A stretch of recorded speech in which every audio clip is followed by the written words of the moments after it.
past 24 hours, 651 people have been diagnosed as new cases of COVID-19 in Australia. This is the second largest daily number of diagnoses of COVID-19 in our country, only preceded by yesterday when we reported 747 new cases. The level of new diagnoses remains concerning. 8 days ago, we had over 500 cases reported for the first time, and the trend continues to be upwards. 16,905 people have now been diagnosed as COVID-19 positive in Australia. Over the past 24 hours, 627 of these new cases were in Victoria. 21 new cases have been reported in New South Wales. 2 of these are overseas acquired, and these people are in hotel quarantine, and 16 cases have been locally acquired. 1 case has been reported in Western Australia, which was overseas acquired. 1 case has been reported in South Australia, which was locally acquired and related to interstate travel, and 1 new case in Queensland, which is currently under investigation. There have been 196 deaths reported from COVID-19 in Australia. 113 of these deaths have been in Victoria. Sadly, there have been an additional 8 deaths reported by Victoria over the past 24 hours.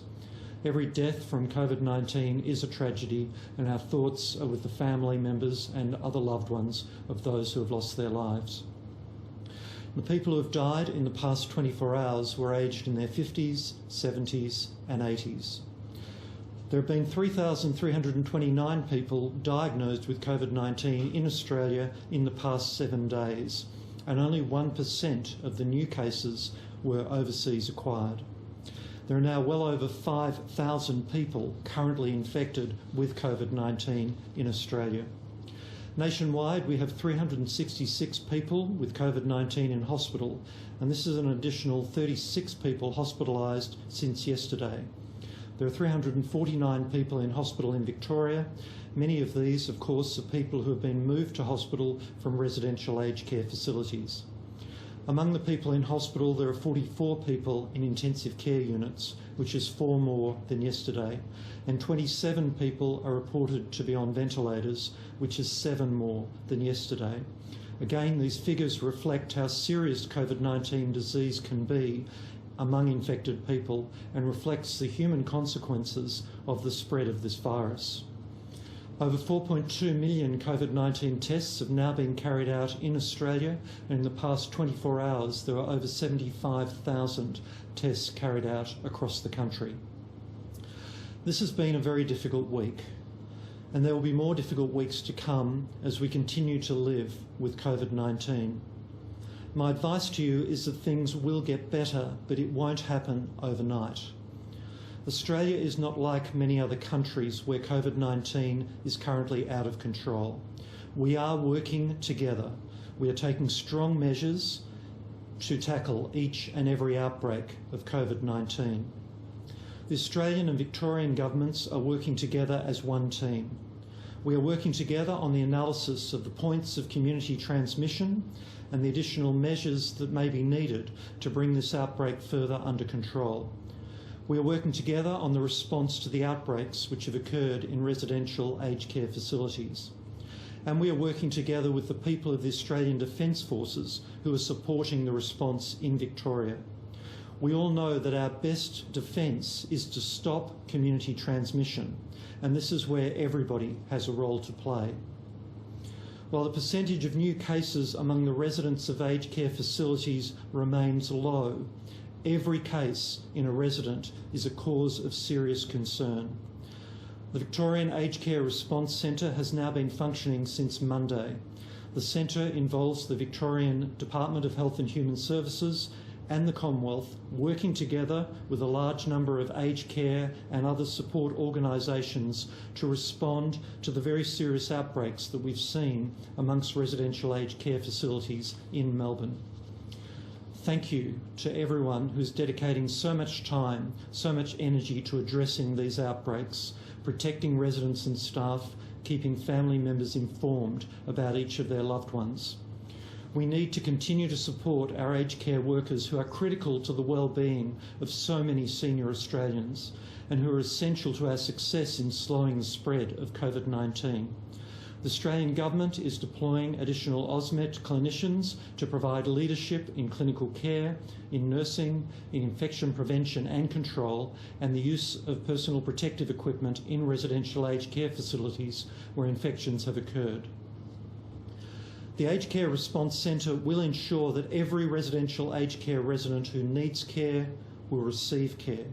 The work of the Response Centre includes ensuring the workforce requirements in each affected facility are being met, that each outbreak is being responded to, that hospital transfers are being arranged when required, that all staff are provided with appropriate personal protective equipment and supported in ensuring infection control, that testing of residents and staff in affected facilities is a priority, and that family members are kept up to date about what is happening to their loved ones. Clearly, the figures today provide a strong continuing reminder to us all that we must all be doing everything we can to stop the spread of COVID-19. And the message for us all remains the same. The biggest contribution the people of Victoria can make is strict adherence to the restrictions in place. Stay at home, wear your mask and physically distance when you are outside your home or in the workplace. Avoid crowds. Arrange to get tested if you have symptoms, and if you have symptoms, stay at home. Finally, it is essential that if you are diagnosed with COVID-19, you must stay at home in isolation until you are told otherwise by the state health authorities. You must not leave your home. Please take these requirements very seriously. There is no excuse for failing to adhere to these requirements. If you do so, you're putting at risk the lives of other people. Finally, today is a very special holy day for Muslim people, Eid al-Adha. And if you're celebrating today, please do so in a COVID-safe way. Please follow the restrictions in your state. Thank you. I'm very happy to take any questions. Professor Kidd, just on the issue of masks, do you think masks should be mandated in Sydney hotspots? Thank you. So the question is whether masks should be mandated in the Sydney hotspots. At the moment, the advice from the authorities in New South Wales is recommending, as the Commonwealth does, that people wear masks in areas of community transmission, particularly where physical distancing may be difficult, and also particularly if you are a person who is at increased risk if you are to be infected with COVID-19. You mentioned strong measures, though. Would you consider changing this advice given the situation in Victoria and the threat of spread in these particular clusters?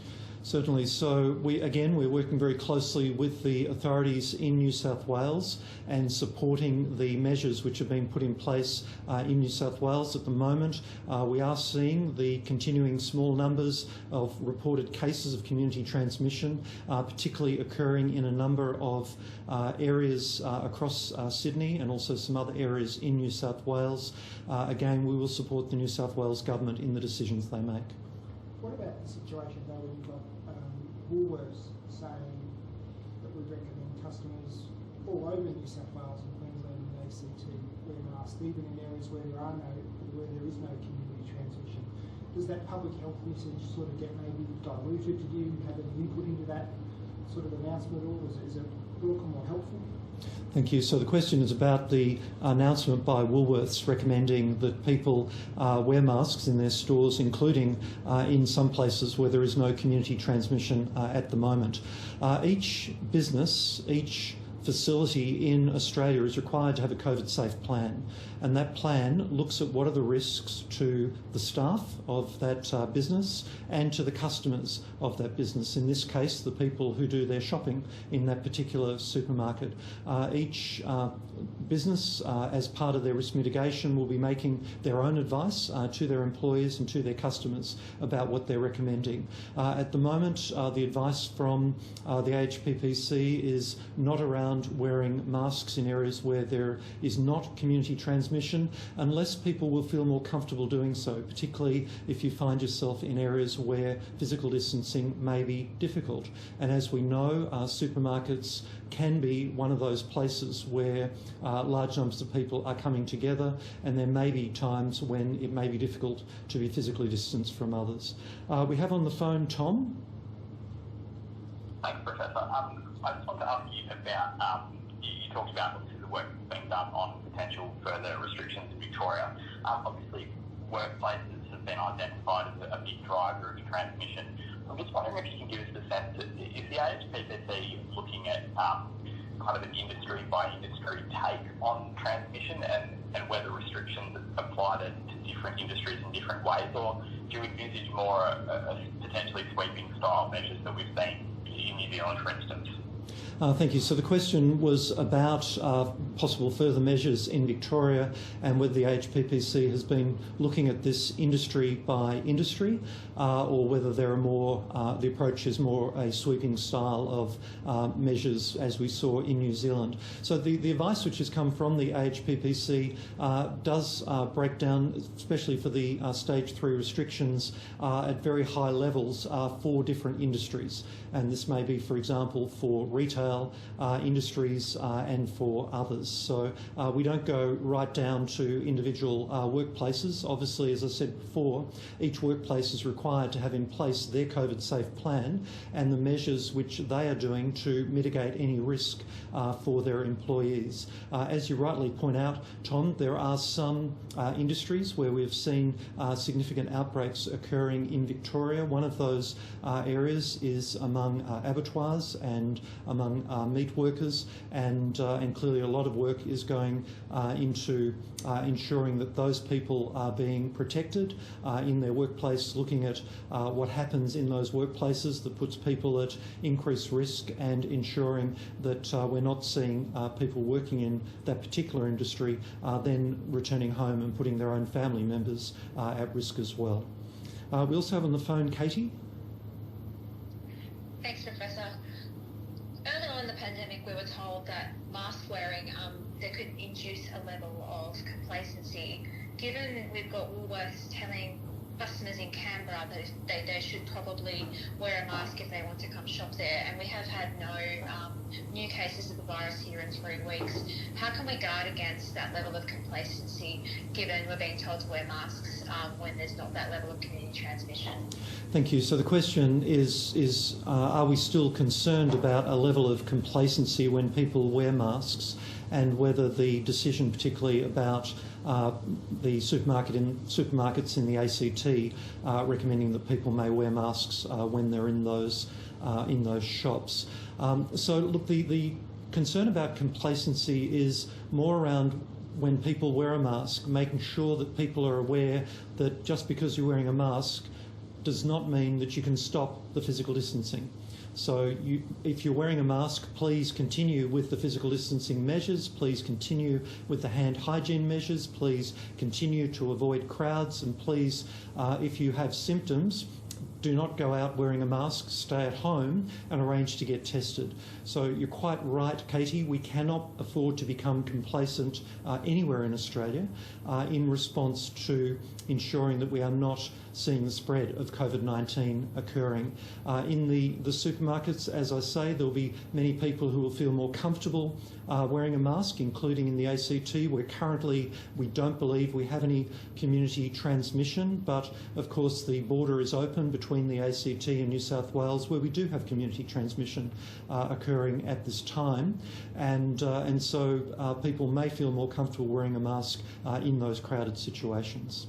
Just on Victoria again, if further restrictions are introduced, as the Premier sort of flagged today, does that effectively, does the clock reset in the sense of, you know, how we're halfway through this initial 6-week period? Does it start another 6-week period, or however long, and we're effectively looking at 9 weeks lockdown for parts of the economy there? And what does sort of success look like, given how rampant it seems the virus is in the community? You know, elimination is probably going to be very difficult if we had that as a strategy. What does suppression now look like at the end of this process? Yes, so clearly what we're aiming for is to see no community transmission occurring across Australia, and this of course is the situation in a number of the states and in the Northern Territory at this time, and we would like to see the rest of the country move back to that position of having no community transmission taking place. We recognise that we may still get cases of COVID-19 in Australia because we still have people coming into the country, people repatriating back to be with their families, the people who are involved in importing and exporting goods in and out of our country. So we hope that we will move back to that position of no community transmission occurring in Victoria and indeed in Queensland and New South Wales as well. And the time, the clock resetting, are we sort of looking at a prolonged period of time? So the question about whether the current lockdown period in Victoria, in Melbourne in particular, may need to be extended is obviously going to be a question for the Victorian government, and we're going to have to see what happens over the coming weeks with the impact of the measures which have already been put in place. Remember, the compulsory mask wearing has only been in place for 1 week, and so we need again to give that some time to have its impact, but also additional measures were put in place yesterday. That's great. Thank you, everybody, and thank you to our interpreter. Thank you.